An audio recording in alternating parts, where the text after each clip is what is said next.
Hi, my name's Paul Grogan and welcome to the second in a two-part series of gaming rules videos where I'm going to be helping you learn how to play Gloomhaven, a fantasy cooperative adventure game of linked scenarios and an evolving game world. In this video I'm going to be covering how a scenario works in detail and the way that your character uses ability cards to engage in combat. For details of how the campaign setting works and how the world evolves between games, please check out the other video by clicking on the link here. During this video you're going to see some painted minis. These were painted by Jason Froud from Painting Nights. See the show notes for more details on Jason. Once you have chosen which scenario to play, the first step is to set up the play area. In this video I'm going to be using the Black Barrow scenario, which is the first one you'll play in the campaign. Each player places their character mat on the table and marks their current hit points, which is based on their level. Our character is just starting out at level 1, so the marker is placed here. Also, place the experience tracker on the bottom of the experience track. Note that these character mats are the pre-production copies, and the final versions of them hold these markers better. Each character needs its own hand of ability cards at the start of a scenario. This must be the exact number of cards shown here on the character mat.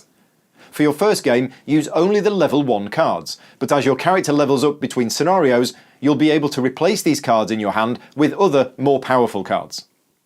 At the beginning of each scenario, each character receives 2 battle goal cards at random and chooses one to keep.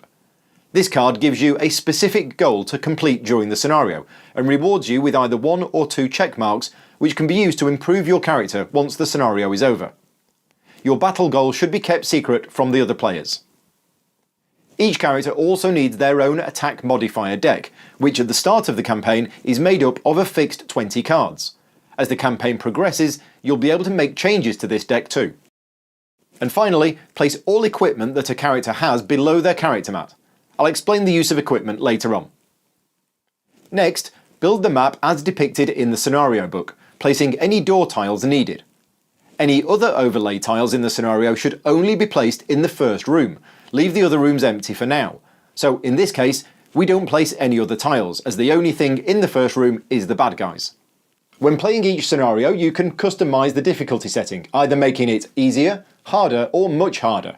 This difficulty setting will affect the level of the monsters, the amount of damage that the traps will deal you, and the amount of gold and experience points you'll earn for completing the adventure. For a starting group of level 1 characters, the default scenario level is 1. I'm going to play on normal difficulty, so that means the scenario level is 1. Looking at this table, I can see that the enemies will be level 1, any money tokens I collect are worth 2 gold each, any damage traps will deal 3 damage, and I'll get 6 experience points for successfully completing the scenario. Check to see what enemies you'll be fighting in this scenario and gather the required components. For each monster type, take the monster stat cards, the ability cards, and the standees. For each type of enemy, take the monster stat card and rotate it to the right level, and insert it into one of the sleeves. This shows all the stats for the normal monster on the left and the elite monster on the right. On the sleeve itself is space to track the amount of damage that has been dealt to each monster. Shuffle each of the decks of ability cards and place them nearby. This scenario uses guards, archers, and living bones. The monsters collectively share an attack modifier deck, which is comprised of the same 20 fixed cards that the characters start with. This deck is shuffled and placed on the table.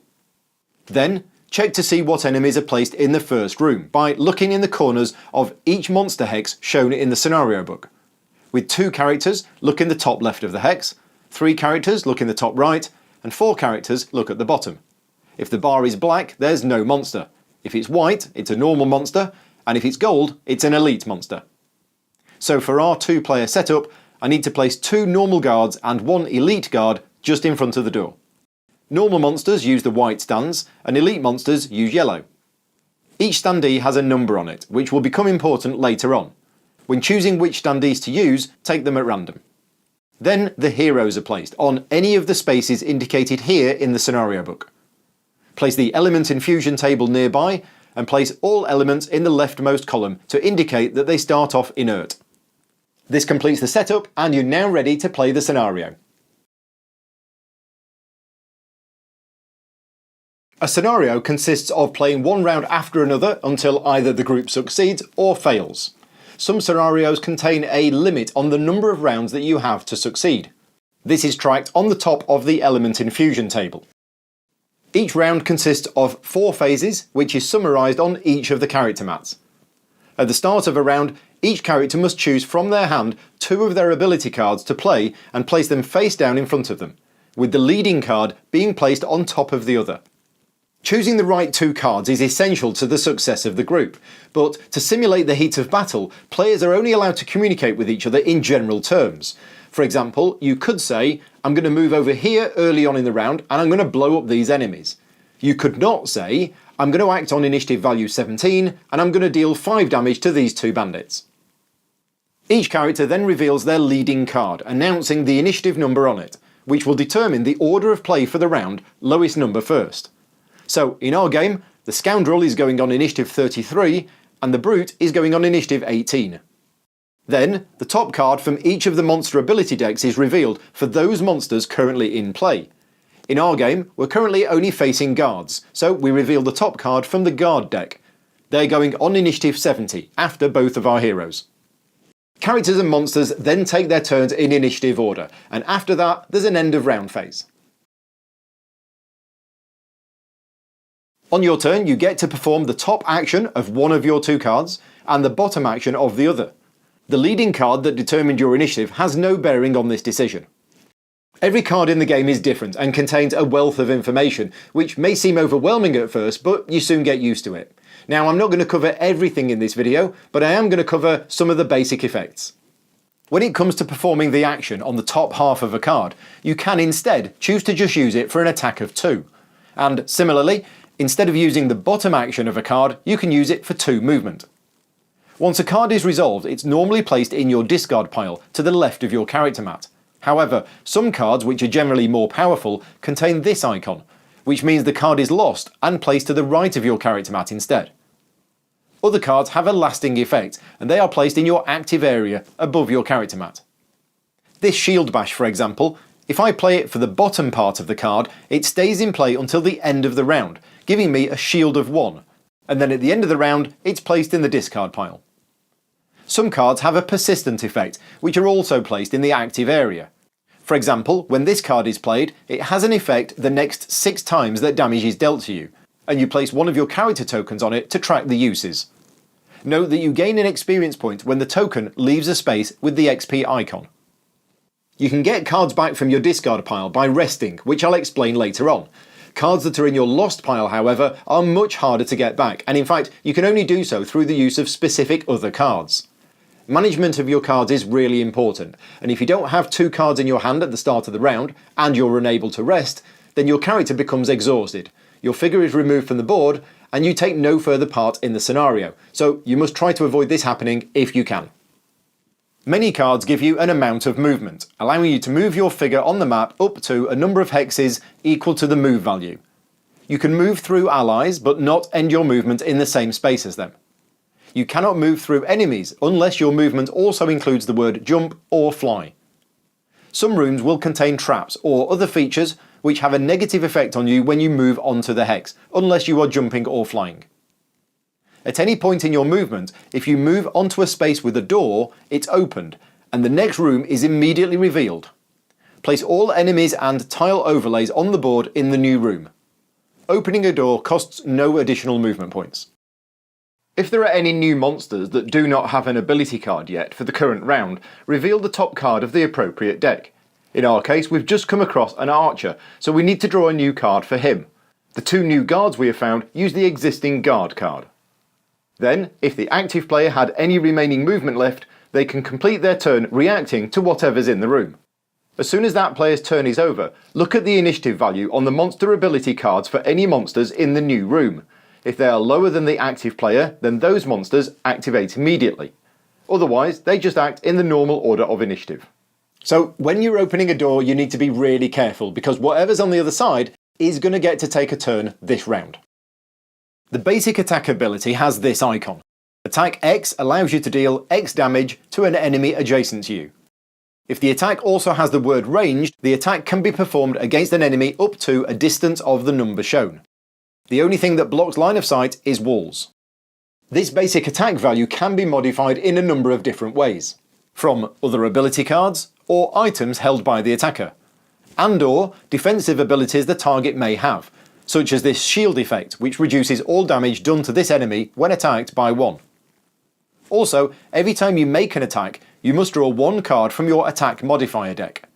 Your attack value is modified by this card, so if my base attack was 3, I would only deal 2 damage if I drew this card. One of the cards in each deck does double damage, and another card means that the attack does no damage. If either of these cards are drawn, then your deck is shuffled at the end of the round, indicated by this icon. For example, the Brute is adjacent to the Living Bones and wants to attack it. He plays Provoking Roar, performing the top action of the card, Attack 2 and Disarm.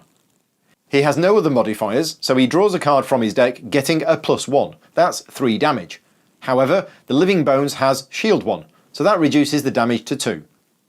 Checking the standee, this is Living Bones number 3, so we place 2 damage onto the monster envelope, along with a disarm counter that the Provoking Roar caused. Some cards are area effect attacks that allow you to target multiple enemies with 1 attack. This card, for example, allows the Brute to hit 2 adjacent enemies. If you target multiple enemies with 1 attack, you draw 1 of your attack modifier cards individually for each target, so they may take different amounts of damage. If a card with an area effect on it has range, such as the Net Shooter from the Tinkerer, you only need range to 1 of the hexes in the pattern. Some game effects will give you either advantage or disadvantage when attacking. For example, when you use a ranged attack against an adjacent enemy, you have disadvantage. If you have disadvantage, you have to draw 2 attack modifier cards and take the worst. If you have advantage, you draw 2 cards and take the best. So if the Scoundrel were to use her throwing knives and target these 2 enemies here, only 1 modifier card would be drawn for this enemy, but 2 would be drawn for this one, and she would need to take the worst, the -2. Ouch. Some attacks also produce other effects along with the damage. We saw the disarm effect earlier, but there's also pushing, stunning, etc. These are all explained on the handy reference cards with full details in the rulebook. Many abilities show one of the 6 elemental affinity icons on them, such as this one, which has the fire icon. By using such an ability, you infuse the battlefield with that element, and the corresponding marker is moved to the strong column on the elemental infusion table. These elements have no direct impact on the game itself, but there are other ability cards that can consume these elements to make them more powerful. For example, if you perform the top effect of the Flame Strike ability when the battlefield is infused with fire, you can consume that fire, moving the marker to the inert column to place a wound token on your target. At the end of the round, all elements on the infusion table decrease 1 step. It's important to note that an element cannot be consumed on the same turn as it's created, but if an element was created earlier in the round, by another character for example, then that's okay. Once your character levels up and gains perks, your attack modifier deck can be improved. Some of the cards you add have rolling modifiers. When you perform an attack and you draw a card with a rolling modifier, you do what the card says and then draw another card as well.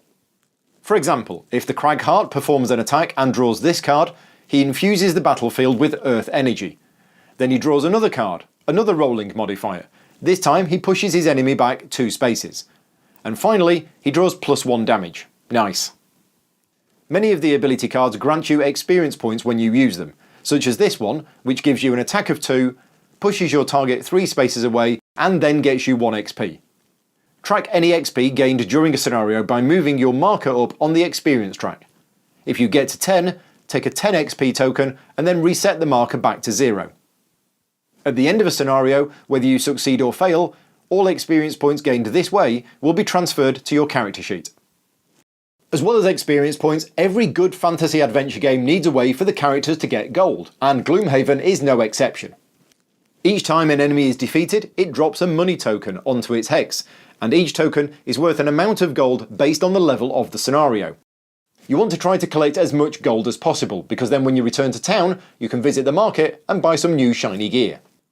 One way to pick up gold is at the end of your turn. If there are any money tokens or treasure tiles in your hex, you can pick them up freely.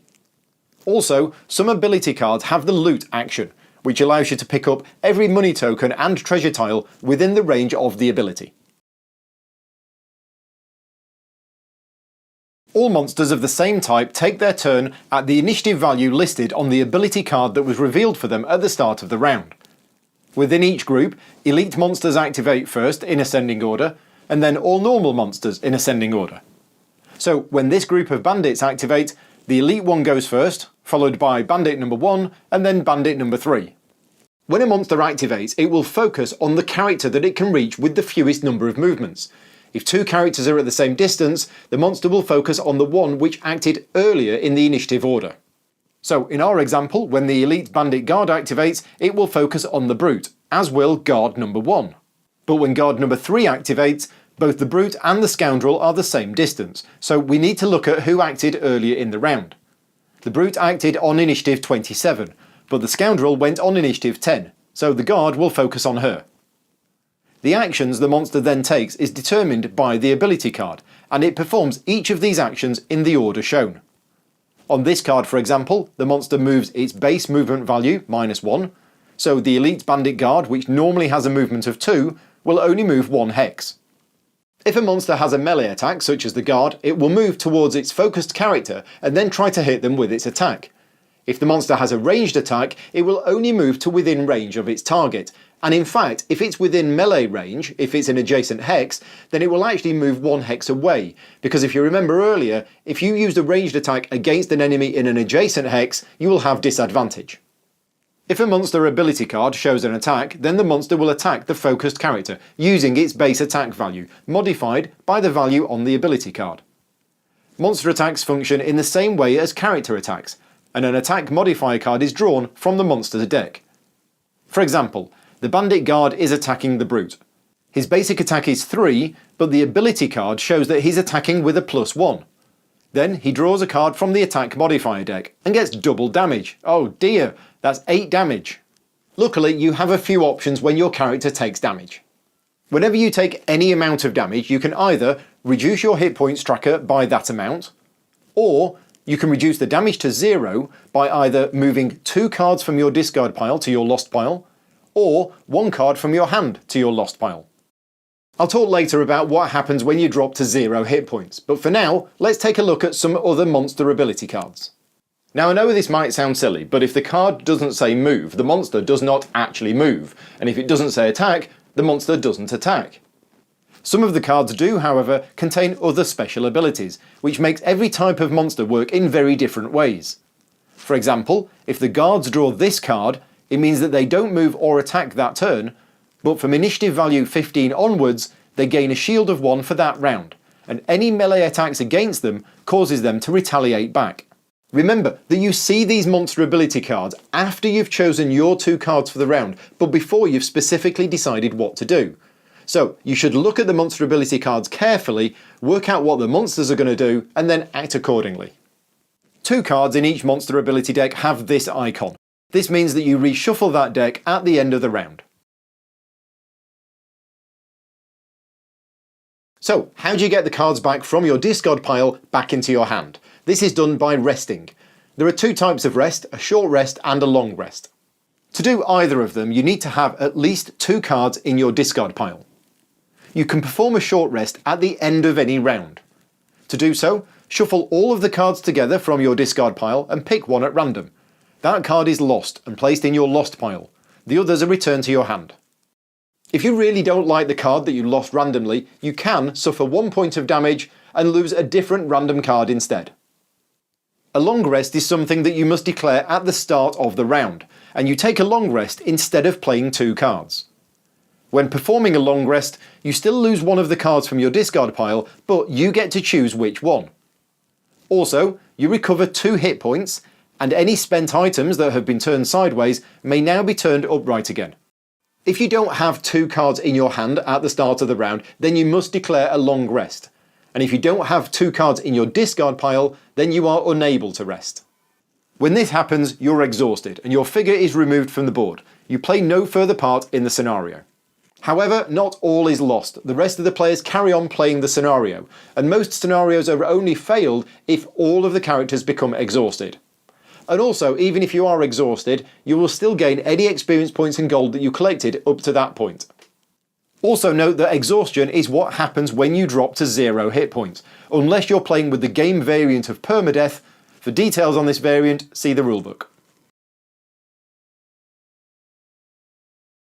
When you start adventuring, you will have some gold with which to buy your starting equipment, and when you've collected some more gold, you can return to Gloomhaven to buy even more equipment. There are 3 main types of item: ones with a permanent effect, such as the iron helmet, or the item could only be used once per scenario, such as this potion. Or the item could be turned sideways to use it, like these boots of striding.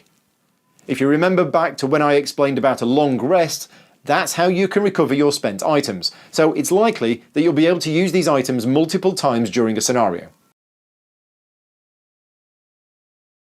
As your character takes damage during the scenario, you're probably going to look at wanting to heal those wounds before you drop to 0 hit points.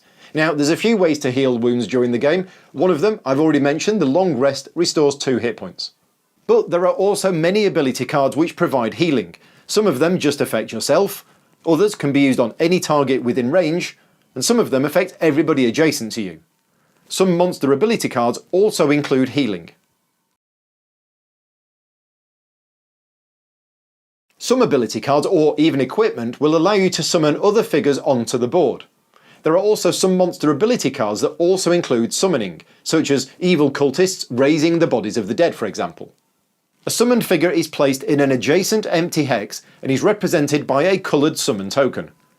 In case there are multiple summoned creatures at the same time, you can track which is which with the corresponding small tokens. Summoned creatures do not take a turn in the round that they are summoned, but in all following rounds they take a turn immediately before the character who summoned them.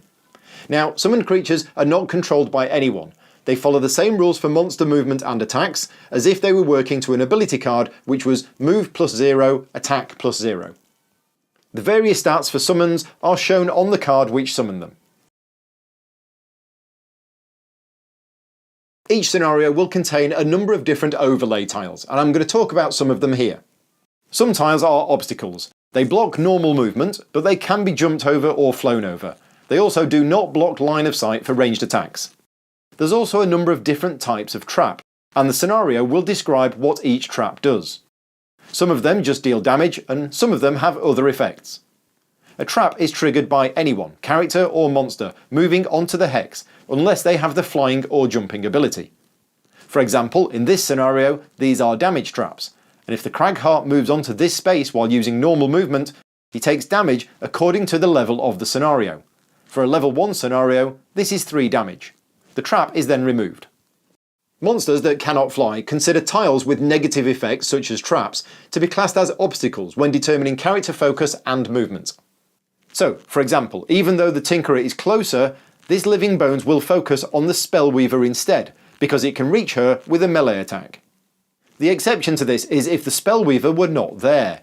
In this case, moving onto the trap is the only way for the Living Bones to reach an enemy, so it will move onto the trap. A scenario can end in one of 2 ways, either success or failure. To succeed in a scenario, you have to meet the goal of the scenario, which is listed in the scenario itself. To fail the scenario, well, most scenarios are failed when all characters are exhausted, but there can be some exceptions to this. Win or lose, each character gets the experience points that they have earned, and any money tokens they have collected are converted to actual gold according to the level of the scenario. If the group succeeded in the scenario, they earn the bonus experience according to the level of the scenario.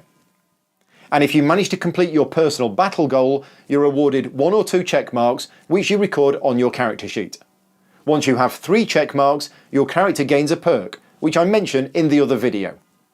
And also, if a scenario is successful, additional campaign text will be read out, and other scenarios will then be unlocked, leading you onto greater adventures.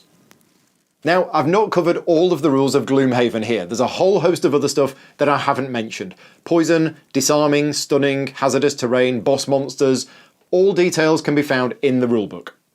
I hope you found this video useful in learning how to play Gloomhaven. If you've got any questions, feel free to ask. And if you like this video and want to see any more of my work, please consider subscribing to the channel.